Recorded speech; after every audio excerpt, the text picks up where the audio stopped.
Before we begin, I want you to do something just for a moment. Stop and take a slow breath in. 1, 2, 3. Feel that?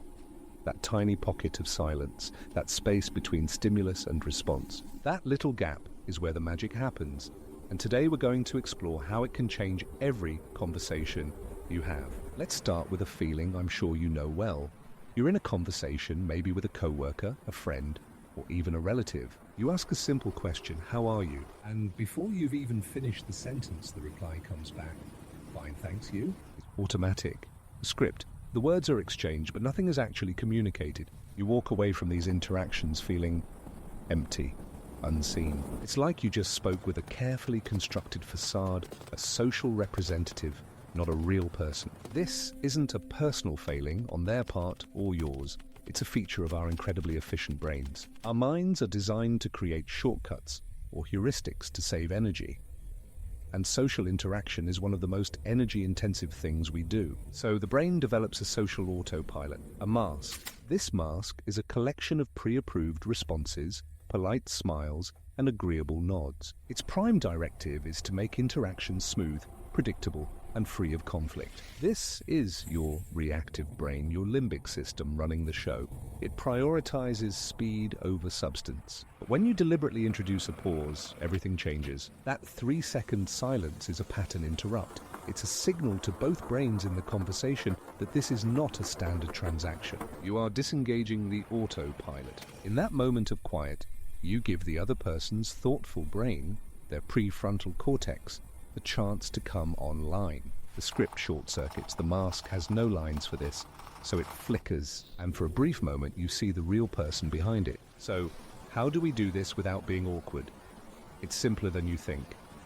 Here are a few micro-actions. 1. The art of the pause itself. When someone asks you a question, anything more than pass the salt, don't rush to answer. Maintain gentle eye contact, take a soft, barely noticeable breath, and count to 3 in your head. 1, 2, 3. This silence communicates respect. It says, your question is worthy of a real thought. 2.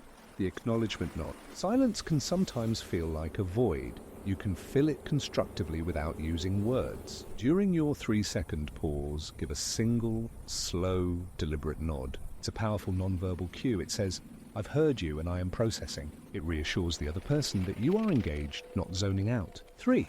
The reflective question. Sometimes the best answer is not an answer at all, but a better question. After your pause, instead of giving your own opinion, you can invite more clarity. For example, if they ask, what do you think of this idea?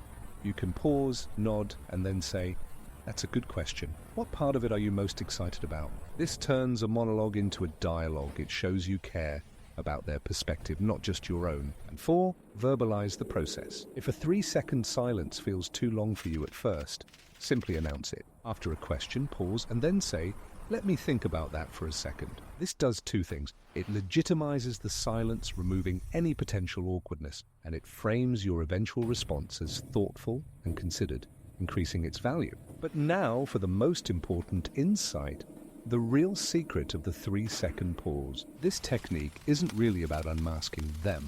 It's about unmasking you. How often do you give an automatic, people-pleasing answer? How often do you say yes when you really feel maybe or no? How often do you offer the easy, expected opinion instead of your true, nuanced one? The 3-second pause is your intervention. It stops your own autopilot. It gives you the space to check in with yourself, to ask, what do I actually think?